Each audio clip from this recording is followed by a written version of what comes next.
otros temas también está con nosotros Fernando Valera, abogado laboralista. ¿Cómo está? Bienvenido al programa. Muchas gracias por la invitación, Carla. Buenos días a todos. Muy buenos días a usted y gracias por atendernos. Y para poder entender esta propuesta desde el lado laboral, ¿es una iniciativa viable? ¿Cómo podría esto aplicarse? En primer lugar, hay que partir por señalar, Carla, que nuestras autoridades tienen una obligación, que es ser apóstoles, hacer un apostolado, ir enseñando a la población de temas tan trascendentales como los que se proponen. Vemos en la propuesta de la ministra, lamentablemente, un desconocimiento de lo que es un examen psicológico y de lo que es un examen psiquiátrico. Lo que logra es que la población confunda estos términos y luego apoye una iniciativa que efectivamente discrimina a un sector muy importante de la población. Cuando hablamos de un examen psicológico, Carla, estamos hablando que es un examen que sí se permite en todo tipo de empresas para poder proceder con la evaluación de las competencias y habilidades de los postulantes. Tanto puede ser permitido en la empresa privada como en la empresa pública, e incluso funcionarios y altos funcionarios. Eso no está en discusión. Lo que podría estar en discusión, Carla, es cuando este tipo de propuestas sostengan la necesidad de tomar exámenes psiquiátricos a las personas, sin tener en cuenta que se trata de padecimientos, de problemas que no son, digamos, esperados por los pacientes y que pueden pasar desde esquizofrenia, por ejemplo, que es palabras mayores, hasta ansiedad, por ejemplo, o depresión o bipolaridad. Es decir, lo que está postulando la ministra es una propuesta que discrimina a un sector de la población que no tiene la culpa de padecer de ansiedad, que no tiene la culpa de padecer de depresión, por ejemplo. Incluso eso, según dentro de los requisitos que están en la Constitución, pues no es un impedimento, ¿no? Tener depresión, digamos, algún tipo de desorden tampoco está como un impedimento para que uno pueda ser candidato o postulante al Congreso, porque solo se necesita haber nacido en el Perú, tener como mínimo 25 años, no tener ningún impedimento por el Poder Judicial, ¿no?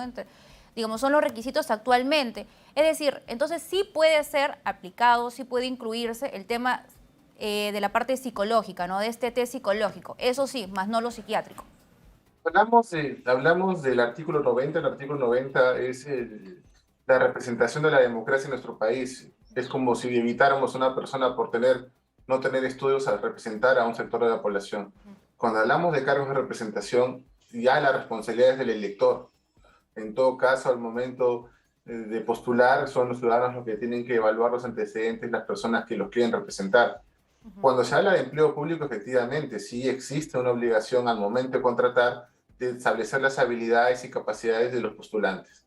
Ahora, el problema real es evaluar cuál es el problema de salud mental en nuestro país. La ministra debería preocuparse por pensar, y esto en consonancia con el Ministerio de Salud, que actualmente solamente hay cerca de 1.300 psiquiatras para atender al cerca del 70% de la población que sufre algún padecimiento de esas características. Estamos hablando también que estamos saliendo de una etapa de pandemia donde muchas personas han presentado síntomas de depresión o de ansiedad o ya teniéndolos la han acrecentado. Y el día de hoy vemos una propuesta de la ministra no evaluada que lo que está haciendo de forma indigna señalarles una insignia negativa a estas personas y diciéndoles prácticamente que no podrían representar a un sector importante de la población. Hay que tener en cuenta que ser empáticos, hay que pensar no en una respuesta política, porque hay que recordar que fue el premier quien hace una semana le pidió a una congresista de la República que ambos se sometan a un examen psiquiátrico para establecer, entre comillas, quién está más loco, que es lo que la población siempre piensa, las personas que tienen problemas de salud mental. Y después, como caja de resonancia, la ministra sostiene que va a presentar una propuesta, ministra que es congresista, por cierto.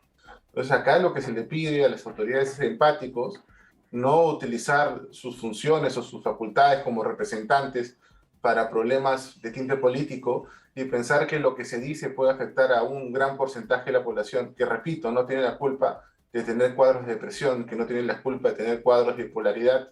Una propuesta como la ministra Carla prácticamente hubiera condenado al profesor John Nash de no recibir el premio Nobel de Matemáticas, una persona que sufrió toda su vida de esquizofrenia, pero que se le permitió dictar clases, hacer investigaciones y que al final de su vida fue premiado con un Nobel, que es un premio importante en su reconocimiento de su trayectoria. Entonces hay que tener en cuenta eso, no discriminar, sino dar oportunidades, aprovechar la oportunidad para debatir sobre la salud mental y establecer políticas públicas para proteger a estas personas que tienen estos padecimientos. Muy bien, muchísimas gracias por esos alcances. Ha sido con nosotros Fernando Varela, abogado laboralista.